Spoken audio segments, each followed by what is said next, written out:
Hey, welcome back.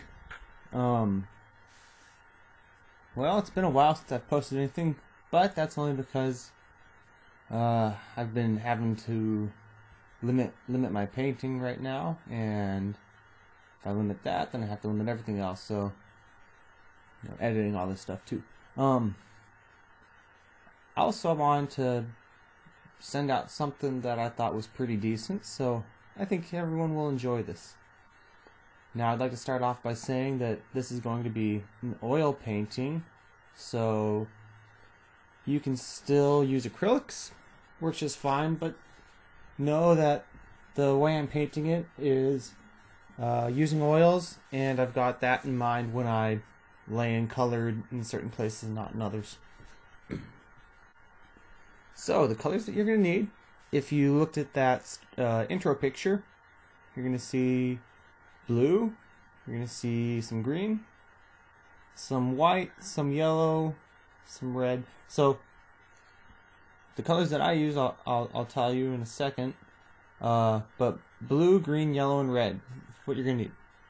So for a blue, in this painting, I'm using a lighter blue, so you can use phthalo blue. You could use ultramarine if you want to. You can use manganese blue. Or, for a very, very, very bright blue, you could use cerulean. Now then, for white, just whatever white you have, zinc white, titanium white, doesn't matter. For the green, you're going to want Viridian. I'm not sure how much we're going to really use of that today, but it might come up. For the red, use a alizarin crimson or something darker. We don't want a bright red. And then, last but not least, the yellow. We want yellow a little bit more orangey. You can always lighten it with some white. So I'd say go for a cadmium yellow, and stay away from the cadmium yellow light or the lemon yellow, because they're really bright, and they're probably brighter than you'll want. But if that's all you have, then by all means go for it. Okay, so the first thing to do for this painting is fix in your mind what you want to paint. And if you don't want to paint what I'm painting, you just want to look at this for reference, that's great too. Have a picture in mind. Usually I'll tape some pictures up above the top of my easel there, just out of sight of the camera, I suppose. So first I block in some of the sea and a little bit of the horizon. Now you'll notice my horizon's a little bit bowed up. That gives a painting kind of a happy feeling to it. And if anyone comes and tells you that your painting doesn't look just like a picture, then you tell them, yeah, well, go get the picture then, because this is a painting, not the picture. So that's my take on that. Blocking the sky colors and leave some space for clouds. So that's what I'm doing here, and you'll notice I've left one edge of the sky with some more white in it, because that's where my light source is, that's where my sun's coming from, and then one edge of the sky is a little bit darker, a little bit more blue in that. So keep going with that. If you get a little muddy in the sky there, that's okay too. I think mine looks muddier in the video than it really is, but it doesn't really matter. So go ahead and put some stuff down on the horizon. Remember, down on the horizon it's usually lighter than it is up further in the sky. And you can blend the horizon, but don't do that too early. Otherwise, you're going to have all that dark color on your brush, and it's makes things a little difficult. The secret to painting with oils really is just to keep your brush pretty clean as you go along. So if you pick up some color that's too dark, or you pick up color that you don't want to mix into another, just go ahead and wipe your brush off on a paper towel. Wipe it off on a rag if you want. I think the paper towel is a better idea, but clean it. You can use odorless thinner. You can use odorless turpentine, although that's not what I use. I use the odorless thinner because it's actually more odorless. It's cheaper too. just go to the hardware store, pick up some odorless paint thinner. It smells a little bit, but it's not bad. If you buy odorless thinner at the art store, it'll be even better, even more odorless. But really, it's not worth the difference in cost. It's not that much better.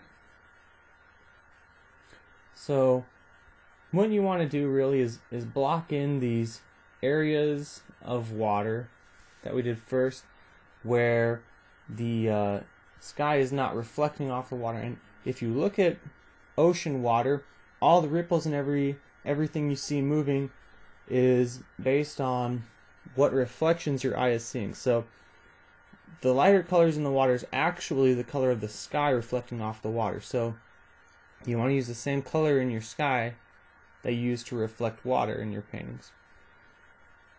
The deeper ocean colors is still, reflections of blue from the sky and blue from this and blue from that and light going through the water and stuff, but it is darker because it's not a direct reflection and it's not light coming through, the thin part of a wave or anything. So hang on there while I steady this painting a bit more. Okay. There we go. There we go.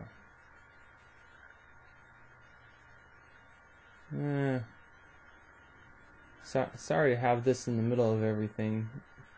I don't have expensive editing tools, so to stop and cut that out would take up quite a bit of time. So like I was saying, the oil paints, you gotta have a pretty clear idea in your mind of where you want colors and shapes to be, because they're wonderful paints because they blend perfectly. They blend very, very easily and very, very well. But that's also a problem if you rush into something and you throw a color where you don't want it. The only choice that you have is to paint over that, which takes a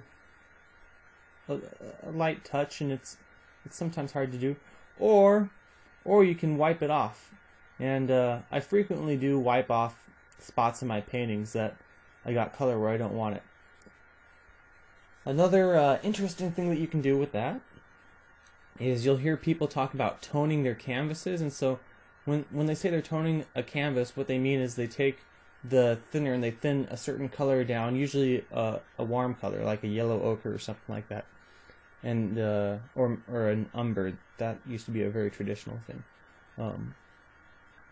So thin the paint down, and then wipe it across the canvas, and then wipe off the remaining paint, and then, poof, your painting instantly has a very warm color underneath it for you to paint on instead of the white.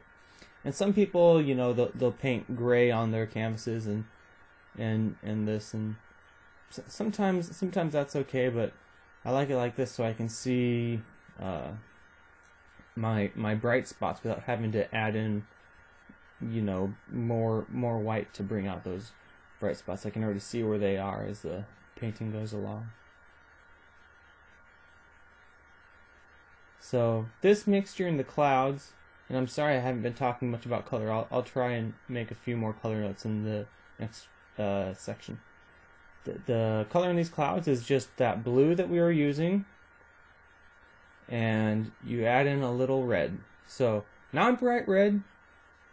If you really want a gray color, you could add in bright red, but I would say if you throw in the alizarin crimson, you're going to get a nice, somewhat gray, not too much, but much more purplish color, and that's going to contrast really well with our light, which we want to be yellow or we want to be orange. So that's about all we can get done for now.